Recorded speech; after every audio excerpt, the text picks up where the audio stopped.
මම කියන්නේ අධ්‍යාපනයේදී වෙන්න ඕනේ ගුරුවරයා සහ දරුවා සාකච්ඡා කිරීම අදහස් සුවමාරු කර ගැනීම. දරුවගේ පිළිතුරු මම ගන්නවා, මම ගුරුවරයාගේ පිළිතුරු මම දෙනවා. අපි අතර හොඳ සාකච්ඡාවක් වෙනවා. අන්න පුතා රියල් අධ්‍යාපනය. මාස ගානකට කලින් ශිෂ්‍යත්වය ලියලා ඔක්කොම කරලා පදනම් ගණිතය ඇතුළෙත් මාස ගානක් ඉගෙන ගත්ත 20යි 26 වර්ෂයට අලුතින්ම 6 ශ්‍රේණියට යන දරුවන්ගේ පන්තිය නේද? හරි. ඔන්න ඔය පන්තියේ ඉන්නකොට දැන් අපි මොනවද මේ වෙලාවේ කතා කරේ? විශාල සංඛ්‍යා කියවීම සහ ලිවීම සම්මතාකාරයෙන් දැක්වීම කියන සිද්ධි ඔක්කොම ටික ඉවරයි. මම පොඩ්ඩක් මතක් කරන්න දායි අපි කට්ටිය ඔක්කොම ටිකත් එක්ක ලස්සනට පොඩි කතන්දරයකට එමු ඈ. මම ඇහුවොත් 6 වසරේ බබාලගෙන් ඕගොල්ලෝ මෙහෙම කියයිනේ. ඕගොල්ලෝ කියන මේ ඇහුවොත් මොකද්ද කියද්දි 5යි කියලා කියනවා. මේ කවුද 65? මේ කවුද 365? මේ කවුද 4365? දැන් කීයද 54365? ඔතනට එනකන් නම් 6 ළමයිට කියන්නේ 5න් 6ට ආපු ළමයි ওই ටික දන්නවා, අනිවාර්යෙන් දන්නවා. මොකද 1 ගොඩවල් 10 ගොඩවල් 100 ගොඩවල් 10 ගොඩවල් 10 ගොඩවල් දසදහස් ස්ථානයට එනකන් අපි ශිෂ්‍යත පන්තිය දිගන ගන්නවා. හැබැයි අපිට හම්බෙනවා කියන්නකො දැන් නිකන් තවත් එකක් ඇවිල්ලා තවත් එකක් ඇවිල්ලා තවත් එකක් ඇවිල්ලා තවත් එකක් ඇවිල්ලා ඔහොම අපිට හම්බෙනවා කියලා හිතන්නකො. කොහොම ලොකු එකක් හම්බෙනවා. තවත් චුට්ටක් ලොකු කරගමුද අපි ඒක? හරි ඔන්න ඔහම ලොකු එකක් අපිට හම්බෙනවා කියලා හිතන්නකො. දැන් මෙයාව කොහොමද අපි කියවන්නේ? ඕන් දැන් ඔය තමයි අපිට grade 6 වලදී හම්බෙන්න පුළුවන් ලොකුම කෙනා පුතේ. හරිද? ෆිසිකල් බබා ඔන්ලයින් බබා දැන් තේරෙනවනේ. මෙන්න මේක කියවන්න නම් මෙයාව සම්මතාකාරයට දක්වන්න ඕනේ. මේක කරන්න බෑ ආවට ගියාට. මේකේ තිබුණා ක්‍රමයක්. කොහෙන්ද අපි මේක පටන් ගන්නෙ? සංඛ්‍යාවේ එක ස්ථානය පැත්තෙන් නැත්නම් දකුණු පැත්තේ කෙළවරින් පටන්ගෙන අපි මොකද කරන්නේ? අපි ආව ඉලක්කම් 3 ගොඩවල් වලට වෙන් කරනවා. ඔන්න පළවෙනි 3. ඊට පස්සේ මෙන්න ඊළඟ ඉලක්කම් 3 554. ඊට පස්සේ ඊළඟ ඉලක්කම් 3 කොටස මොකද්ද? 249. ඊළඟ ඉලක්කම් 3 කොට මොකද්ද? 509. මෙන්න මෙහෙම මෙයාලව 3 කෑලි වලට වෙන් කරනවා. හැබැයි සර් මොකද්ද කිව්වේ?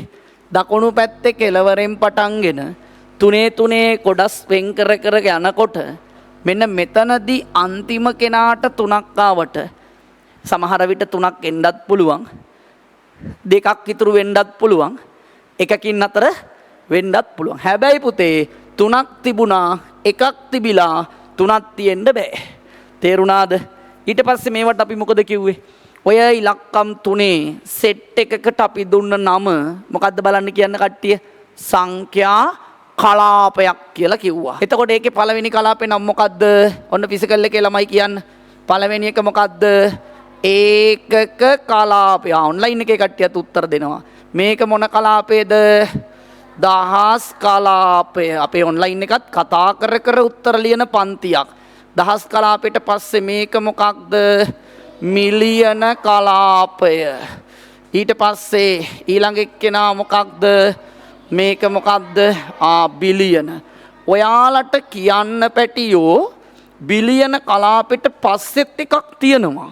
එයාට කියන්නේ ට්‍රිලියන කලාපය කියලා. ඒක ගැන වැඩි නෑ ඔළුවේ තියාගන්න. විෂය වැඩිපුර ඉගෙන ගත්තට මුකුත් වෙන්නේ නෑ. දෙයක් යමක් වැඩිපුර ඉගෙන ගත්තට මුකුත් වෙන්නේ නෑ. ඒකේ වාසිය තියෙන්නේ ඔයාටම තමයි. හරිද? ඒ නිසා ප්‍රශ්නයක් නෑ. එතකොට ඒකක කලාපය, දහස් කලාපය, මිලියන කලාපය, බිලියන කලාපය. දැන් කියවන්න පටන් ගන්නෙ කොහෙන්ද? අරහෙ ඉඳන් මෙහෙට බෙදම් ආවට මෙහෙ ඉඳන් අරහෙට තමයි කියවන්නේ. කොහොමද කියවන්නේ?